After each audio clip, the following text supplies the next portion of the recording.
DK ಶಿವಕುಮಾರ್ಗೆ ತಿರುಗುಬಾಣ. ಮುಸ್ಲಿಮರನ್ನ ಎತ್ತಿ ಕಟ್ಟಿ ಡಿಕೆ ಶಿವಕುಮಾರ್ ಈಗ ಸಂಕಷ್ಟಕ್ಕೆ ಸಿಲುಕಾಕೊಂಡ್ರು. ಟಗರು ಸಿದ್ದರಾಮಯ್ಯ ಸೈಲೆಂಟ್ ಆಗಿ ತಮ್ಮ ಆಟವನ್ನ ಆಡಿ ಡಿಕೆ ಶಿವಕುಮಾರ್ಗೆ ಟಕ್ಕರ್ ಕೊಟ್ರು.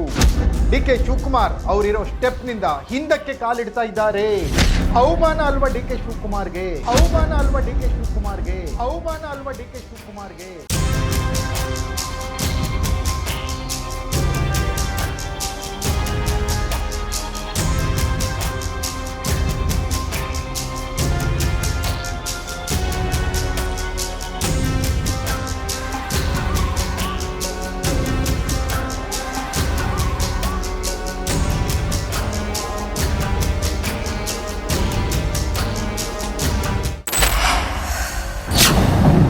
ಲೇಡೀಸ್ ಅಂಡ್ ಜೆಂಟಲ್ಮನ್, ಡಿಕೆ ಶಿವಕುಮಾರ್ಗೆ ತಿರುಗುಬಾಣ.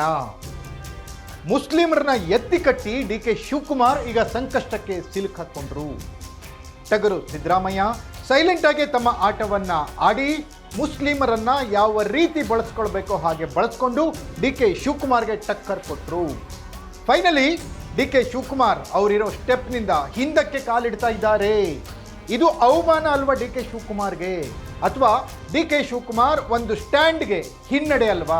ಎಕ್ಸ್ಪೋಸ್ಡ್ ಸ್ಟೋರಿಯಲ್ಲಿ ಡಿಕೆಗೆ ತಿರುಗುಬಾಣ ಎಕ್ಸ್ಕ್ಲೂಸಿವ್ ಡೀಟೇಲ್ಸ್ ಅನ್ನ ನಾನು ಕೊಡ್ತೀನಿ. ನೆಲ ಜಲ ಭಾಷೆಗಾಗಿ ಪ್ರಾಮಾಣಿಕ ಪತ್ರಿಕೋದ್ಯಮ, ನಾನು ಹೇಮಂತ್.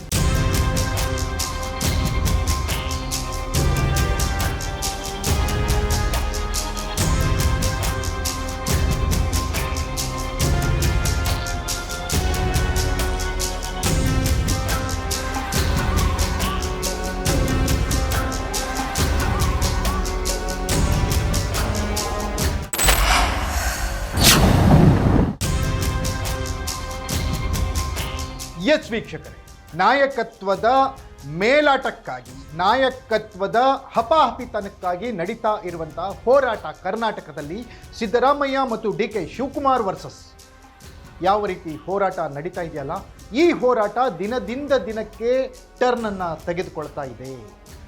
ಸೇರಿಗೆ ಸವ್ವಾ ಸೇರು ಅನ್ನುವಂತೆ ನಾ ಮೇಲು ತಾ ಮೇಲು ಅಂತ ಇಬ್ಬರು ಮದಗಜಗಳ ಗುದ್ದಾಟದಲ್ಲಿ ಕಾಂಗ್ರೆಸ್ ಬಸವಳಿದಿದೆ. ಕಾಂಗ್ರೆಸ್ಗೆ ಹಿನ್ನಡೆಯಾಗುವಂತಹ ಘಟನೆಗಳು ಕರ್ನಾಟಕದಲ್ಲಿ ನಡೀತಾ ಇದ್ದಾವೆ. ಕಾರಣ ಈ ಇಬ್ಬರೂ ನಾಯಕರ ಕಚ್ಚಾಟ.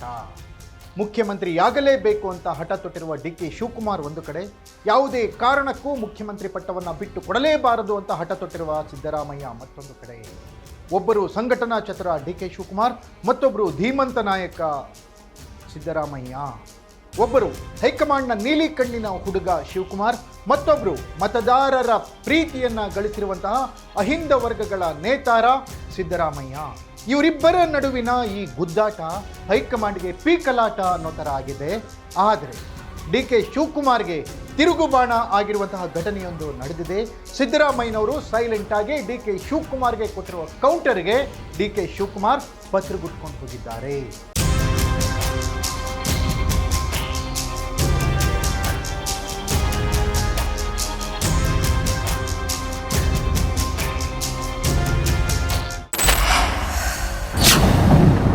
ಎಸ್ ವೀಕ್ಷಕರೇ, ಡಿಕೆ ಶಿವಕುಮಾರ್ ಅವಕಾಶ ಸಿಕ್ಕಾಗಲೆಲ್ಲ ಸಿದ್ದರಾಮಯ್ಯನವರು ಹಾಗೂ ಅವರ ಬಣವನ್ನ ಟಾರ್ಗೆಟ್ ಮಾಡ್ತಾನೆ ಬಂದಿದ್ದಾರೆ. KN ರಾಜಣ್ಣ ಅವರನ್ನ ಸಂಪುಟದಿಂದ ಕಿಕ್ಔಟ್ ಮಾಡಿಸಿದ್ದು ಕೂಡ ಇದೇ ಕಾರ್ಯಾಚರಣೆಯ ಒಂದು ಭಾಗ. ಈಗ ಮುಂದುವರೆದು ಜಮೀರ್ ಅಹಮದ್ ಖಾನ್ ಮೇಲೆ ಏನು ಕಣ್ಣಿಟ್ಟಿದ್ದಾರೆ ಡಿಕೆ ಶಿವಕುಮಾರ್. ಮುಸ್ಲಿಮರಿಂದಲೇ ಎತ್ತಿ ಕಟ್ಟುವಂತ ಪ್ಲಾನ್ ಮಾಡಿದ್ರು ಡಿಕೆ ಶಿವಕುಮಾರ್.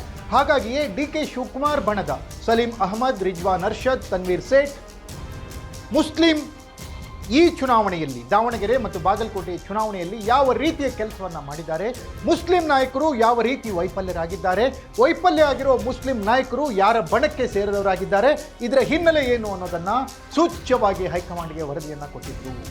ಇದನ್ನೇ ನೆಪವಾಗಿಟ್ಟುಕೊಂಡು ಡಿಕೆ ಶಿವಕುಮಾರ್ ಕೆಲವು ಸುಸ್ತ ಕ್ರಮಗಳನ್ನು ಕೈಗೊಂಡಿದ್ದು.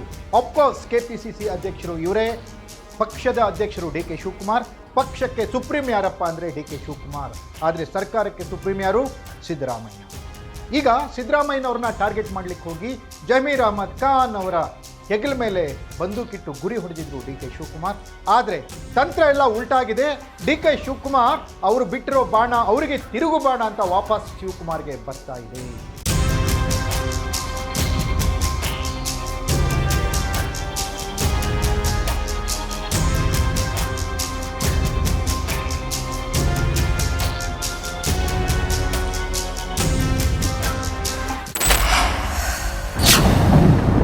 ಎಸ್ ವೀಕ್ಷಕರೇ, ಸಚಿವ ಸಂಪುಟದ ಸಭೆಯಲ್ಲಿಯೂ ಕೂಡ ಮುಸ್ಲಿಮರನ್ನ ಟಾರ್ಗೆಟ್ ಮಾಡಲಾಗ್ತಿದೆ ಅನ್ನುವಂಥ ಮಾತುಗಳು ಕೇಳಿಬಂದಿತ್ತು.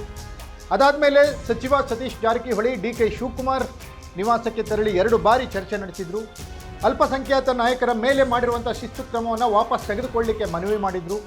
ಆ ರೀತಿ ಒತ್ತಡಗಳು ಪಕ್ಷದಲ್ಲಿ ಜಾಸ್ತಿ ಆಗ್ತಿವೆ ಅನ್ನೋದನ್ನು ಡಿ.ಕೆ. ಶಿವಕುಮಾರ್ಗೆ ಮನವರಿಕೆ ಮಾಡಿದರು.